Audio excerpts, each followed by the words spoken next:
Hello, hello, hello, everybody. Good afternoon, good morning, good evening, wherever you are in the world. Welcome to Wellness Wednesday, our weekly segment of all things health and healing.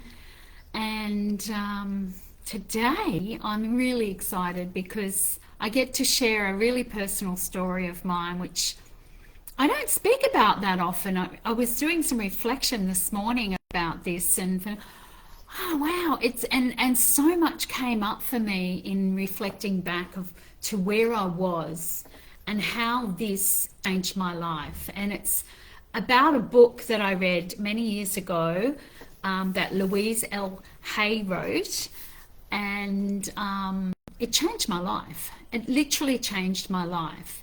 And I really feel, very blessed and grateful that it came across my path at the time it did. And I'll go into the story in a moment. But if you're watching live, let me know.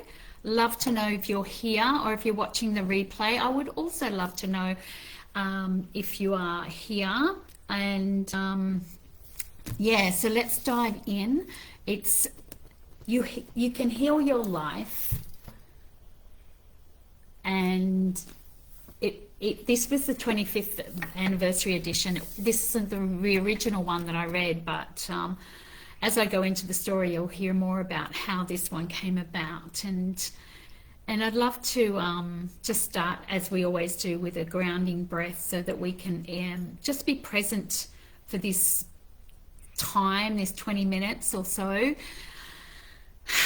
and feeling the feelings that come up for you as well. So pop your hand on your heart and just take one big breath with me. Really slowly, and releasing. And just be fully here right now with you. Nothing, you know where you need to be, nothing you need to do. And take this time. We don't take enough breaks during the day just for us. So today is a little bit different because it is quite personal to me. What I'll be sharing is really personal, and it's all around the healing journey that I've been on, and it's been a long one. But it all started, with this book. I believe it all started back with this book when I came across this. You Can Heal Your Life. And I first discovered it in the most deepest, darkest part of my life. I was in a deep despair. I was feeling lost. I was feeling alone, even though I was surrounded by some beautiful people who were supporting me. I still felt alone. I felt abandoned. I felt rejected. And I felt very unlovable. Because of this experience that I had. And that was when I was, it was in 1988, so we're going back like 37 years. I was 6 months pregnant with my fourth child, and my partner decided that he did not want to be in this relationship anymore. Yeah, as they do. And it was devastating to me. I mean, because I'm an all-in girl. I'm committed. I'm devoted. And I loved having my children. I'd had three, and I was having my fourth. So it was it was a shock, and I didn't see it coming. So I felt myself go into a deep hole. And as I said, even though I was surrounded by some very supportive and loving people, I actually still felt like, the whole victim mentality of, why is this happening to me? How could this happen? What did I do? All the blame and the guilt that came up with that. And that just started, that just took me on this journey. We were already, to be honest, we were already on a spiritual journey. We were together. We'd done a few mind power seminars and weekends. We'd given up smoking and drinking. I think I was around I 23 or 24 at that time. So we'd been together for quite a few years, 7 years or 6 years, and before we had our first child, because that's another story. That was my second relationship. I'd already had two daughters when we met, and then we had two sons together. But we were already on that journey, and we were doing quite a bit of spiritual work. Our girls were going to the Steiner school. They were educated in Steiner, which is quite a spiritual based education system. We were involved through that system, we met like-minded people, and they introduced us to meditation and meditation schools, and we went to meditation once or twice a week. We did chanting, we did all the stuff. So we were already on that journey. And I think it was the friend that introduced us to the meditation that actually could see how distressed I was after this event and the situation I found myself in, that she lent me her book, the older edition of You Can Heal Your Life by Louise. She lent me that book. And yeah, so I wasn't a big reader, actually. I've never been a big reader. I had to learn to really read because of an experience I had when I was a child in school, that I felt like I was, quite illiterate and dumb, and all the things that we feel when we're growing up because of a situation that happened in the classroom, and that's another story again. But because I'm more of an experimental learner, I like to feel things. My body likes to, feel energy and experience it rather than hear it or see it. So I was so desperate, though. I just went, you know what have I got to lose? Because the thoughts were spiraling. I wasn't in a very good place. I had 4 children to take care of. And this book was gifted after I'd had my fourth. So yeah, I wasn't. So I just trusted, and I dove in. I thought, what have I got to lose?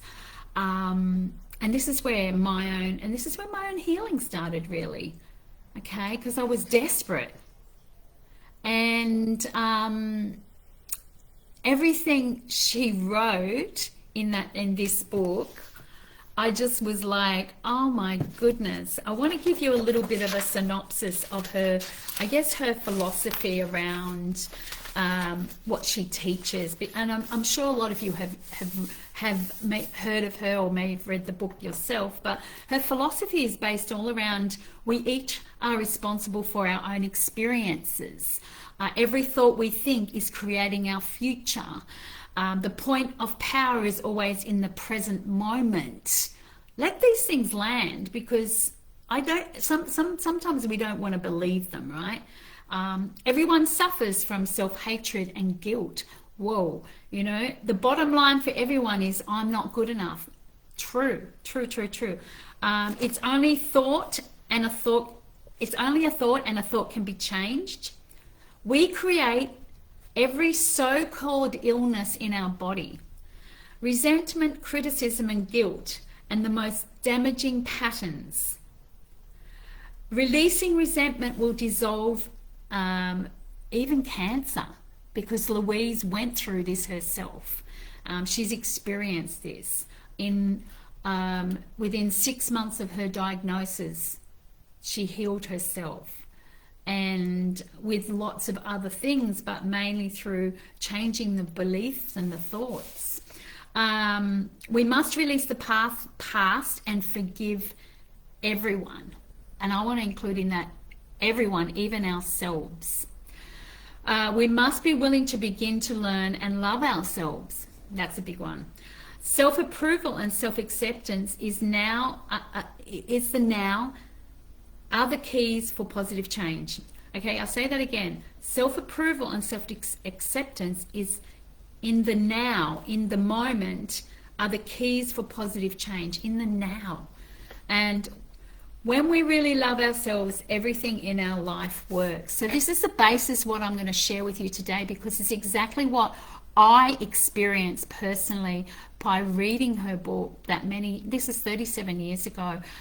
She started the work around 1981. I think I got a hold of the book in 1989. Okay, so she's gone like, and now, God bless her soul, she's passed on, but she's left this legacy for us to follow. Yeah. So the idea that every thought we think about creates our future, that's what she's essentially saying. Every thought we think about, each one of us creates. That creates our experiences, yeah, by our thoughts and our feelings. Okay, well, the thoughts we think about, the words we speak, create our situations and experiences. And I know that to be true because I did it. I went through that. I realized what I was doing, what I was saying to myself, how I was thinking. Right? I wasn't good enough. Right? And when I realized this, it felt so liberating. It felt so freeing to finally, it was almost like, oh, aha, okay, I had a guide. I had an answer. I had a reason for the way my life was. And the experiences I was creating as a result of my past, and how much unprocessed emotions and trauma I was carrying in my body. I was holding on to. And then everything just started to make sense. And the more I read, the more I just wanted to know more.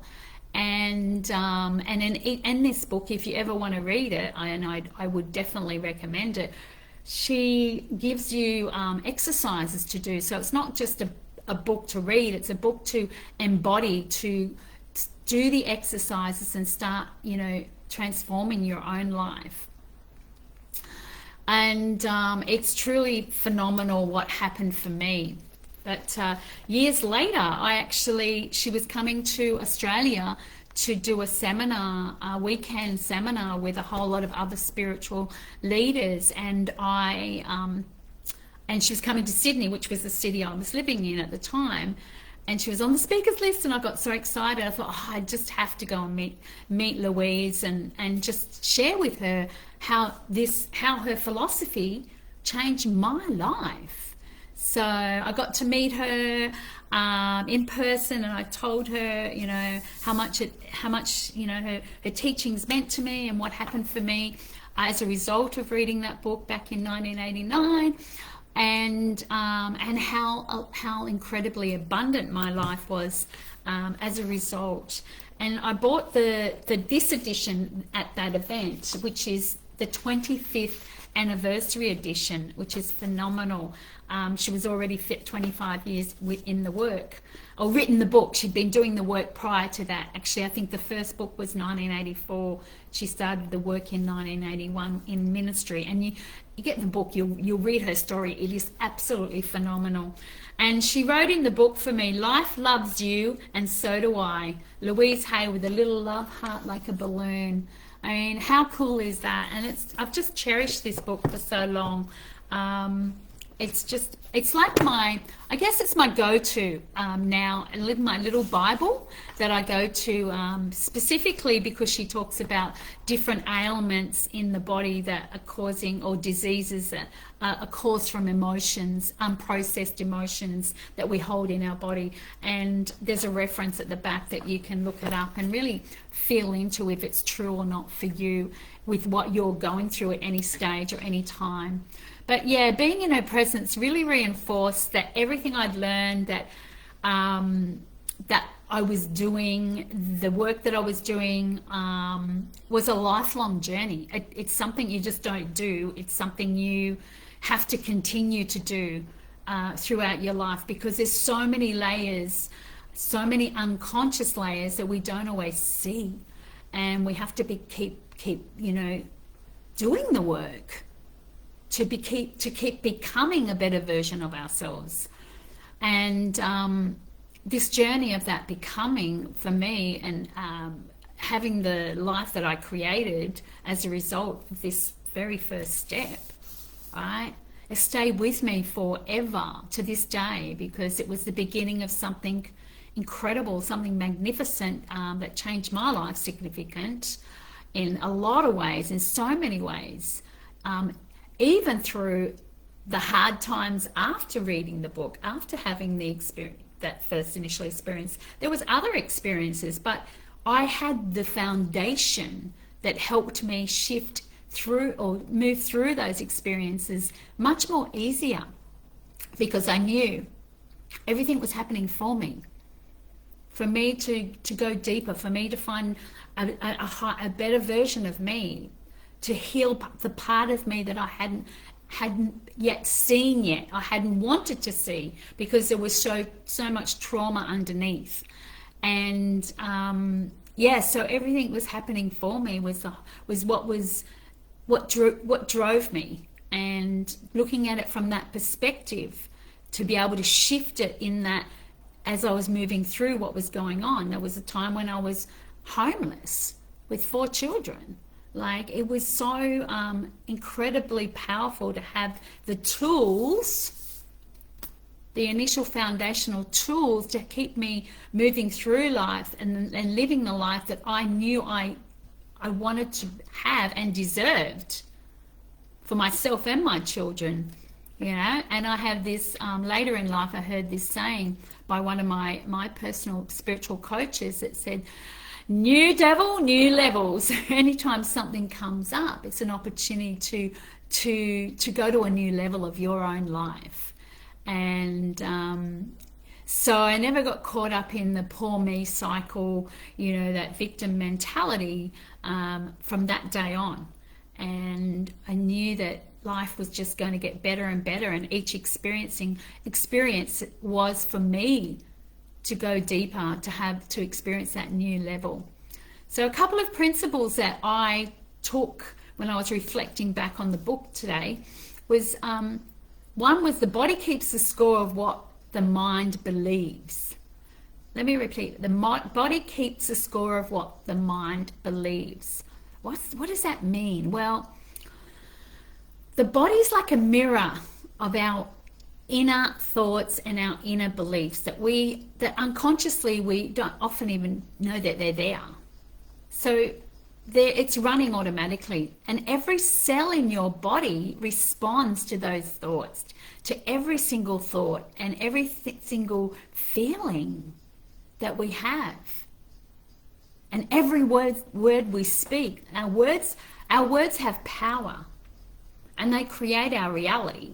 The thoughts, feelings, and words create our reality, because every thought is a seed. Okay, what you think about yourself matters more than what you realize. So this is the part about how you feel about yourself, and finding the thoughts that you think about you and the beliefs. Okay, and the more you continuously, you know, speak them, the more you're embedding them on a deeper level, and the cells are responding as a result. Yeah. So the thinking and the speaking about them produces the body's response.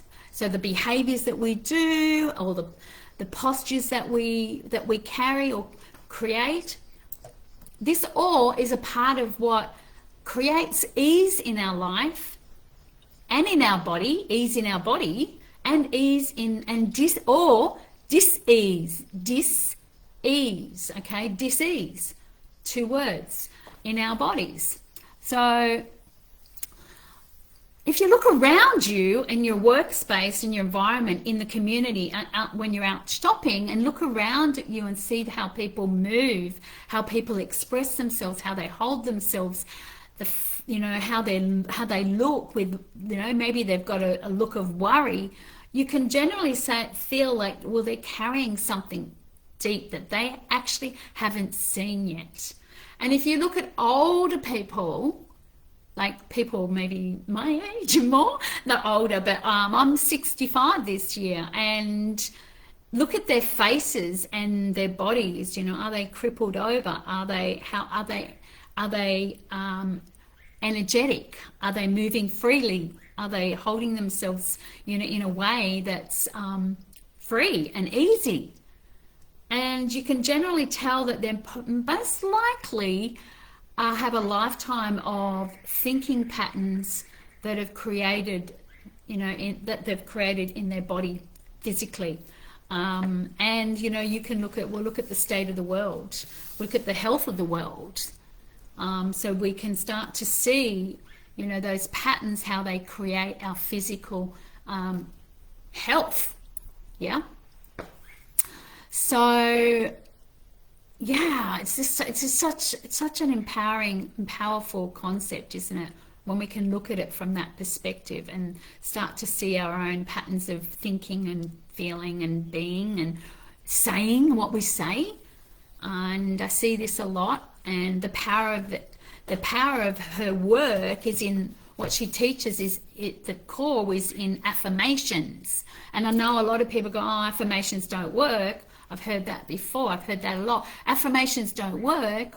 Well, not if you don't do them over and over, or if you don't believe them, if you don't believe or trust them. And then you've got to look at the deeper layers underneath you, within you, that feels that or thinks that. Because affirmations are like seeds that you plant and have and expect them to grow. Like, have the belief they're going to grow. And when you use them daily, and you use them with intention, daily with intention and conviction, right? The belief eventually will override those old patterns, those old past programmings, those old thinking habits. Okay, because remember, every thought you think, every word you speak creates your future. And that's why affirmations can be quite powerful. But a lot of people don't do them long enough, or believe they're working. They don't stick with it long enough for it to actually take hold and pull out the weeds and replace them with the new life, the new seedlings. Okay, so, and another core principle that she talks about is that self-love. Self-love is not vanity. It's not vanity at all, which we are most tend to, being brought up to believe. If you look in the mirror at yourself, you're vain. I remember that one very clearly. I didn't want to look. I didn't look because it was like a sign of, in people's eyes, it was a sign of vanity. But let me tell you, it's the foundation of everything. Everyone suffers from some level of self-hatred or guilt. And guilt. So the antidote to that is the practice of standing in the mirror and confirming, looking in your eyes, confirming love for yourself. Yeah? And over time, this will transform. It will transform that belief about the vanity, or that you're not good enough, or you're not worthy enough, all the lifetime of beliefs that we've been carrying about ourselves. Some of them we don't even realize are there until we start doing the work. So you can heal your life means you have the power in your hands to change any area of your life. As long as you're willing to put in the effort. And I've witnessed this. I've witnessed it in my own life, in my own experiences. And I've worked with so many women that have experienced this transformation themselves. Taking full responsibility for your life and radical action steps, doing the work that's necessary to create the change for long enough, okay? Not giving up after the first week, so to speak. And what Louise's works given me is that I believe, is the belief. It's been my belief and the foundation from the beginning. Even though I was doing all that spiritual work before, I wasn't addressing any of the issues of the trauma, of the wounding that I carried for so many years. I didn't realize it was a thing. I thought that everybody experienced what I experienced. Who was I? How was I anything special? I didn't realize the deep, deep impact it was having on me creating all the things that I created, the relationships that I had, you know, and landing me in the situation of being a single mum with 4. But what happened was true miracle. I believe it was a miracle because I took this book seriously. I did the work. I took full responsibility for where I'd landed myself because I understood what I'd been carrying from the past, the beliefs, the patterns, the unconsciousness of the trauma. Yeah, and it landed me so many opportunities and a life surrounded by like-minded people that were on this journey as well. I got the opportunity to work from home not long after I started doing the work, and I got an opportunity to work from home in an industry that was right up my alley because I was into health and well-being. So I landed a job in the health and nutrition industry from home around the 4 kids. It took me around the world speaking on stages to thousands, yeah, about health and wellness. It put me in the presence of the great grandfather of personal development, the great James E. Rowan, who was Tony Robbins' teacher. Right? Tony was a student of his. I got to spend time with Tony. I got to work on his team. I did all these things that unfolded. I had, like, we take this for granted, but I have to pinch myself sometimes to go, was that really true? Did I really do that? Right? A single mum traveling the world. It was phenomenal what transformed after this book. So, my lovelies, there's one belief I wish all women could release, and that is that you are worthy. And this one goes deep for me because it's something that I've been carrying for so long, and it sometimes still comes up. But I know it, and I go, yeah, that's just a whole lot of crap now. It's a story we tell ourselves. It's so deeply embedded.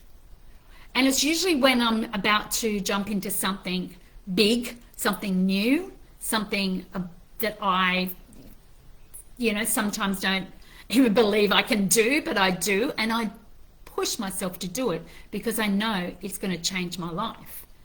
And when every time I do it, it's reinforcing that I am good enough. All right, so you are worthy. And it goes deep for so many women I work with. So Louise was onto something way back then, way before, I think her time, when a whole lot of this stuff that she talks about is woo-woo, that a lot of people didn't take seriously. But so many women have proved that it is true. Because every woman I work with also carries this wound of worthiness. And it runs deep through our generation. So it can be debilitating, and it is the one thing that's stopping us from having, or not me anymore, but from women having what they want and how they want to live. So the truth I want to share, my wish for you is that you start believing that you can have, do anything you desire, and start stepping into that, choosing it, and taking those big action steps, even when you don't quite believe it yourself. Keep doing it until you do. And this is the work that I do with women, and that I work with, and holding that much bigger belief in them than they do in their self initially, until they become it. And with the support and the accountability, they can move through that with ease and be proud of what they've accomplished. So I'll just leave you with a practical step today, okay? And one that is, is personal, but also practical for using this affirmation concept. So every morning, this is it. This is your task for however long. I think you should do it forever, but to see how you feel once you start. And as you do this, you will get more comfortable and you will notice it change. So every morning, stand in front of the mirror, look into your eyes, deep into your eyes, not your physical body or anything like that. Look into your eyes and say to yourself, or say to you, I love and accept you exactly as you are. That's one of her affirmations. I love and accept you exactly as you are. That's the one I started with. So I invite you to just try it. Just practice it for the next week, every day, and just see what happens. See what transforms. Okay? Set your reminder if you have to in your phone to remind you. It's not about believing it right now, okay, on the first few days. It's about planting the seed and doing it over and over until it becomes part of you, till you are it, until you believe it. Because what you believe about yourself that you know deep down is true. It's not true, but at the moment it feels true. It's beliefs that we've been carrying. So what is one belief that you think that you know deep down is not actually true, but you have been carrying it for a very long time? You don't have to answer that now. It's just something I thought I would leave you with to think about. And it's because this belief that you're carrying is where your healing begins, where it starts right now. So if this has resonated, I want to thank you for going on this journey. I could talk about this for days. There's so much I learned from this book in the beginning, but we only have this short time together. But thank you for holding space for me to share my personal story with you. Yeah, this part of my life that was so important, so transformational. Yeah, and it started my healing journey. So I really wanted to share that with you today. And if it stirred something in you, let me know. You don't have to be public about it, but send me a message, and let's have a chat. Let's have a chat and see, where you can dismantle some of the beliefs that you may be carrying that are stopping you from living your best life. So Louise has taught me that you do have the power to change your life by changing your mind. And I've lived that truth for decades.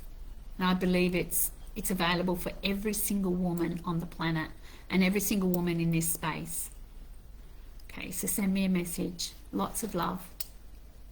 Have a beautiful, beautiful rest of your week. See you Monday for Wellness Monday. Not Wellness Monday, I always say that. For Manifestation Monday meditation. That's the one.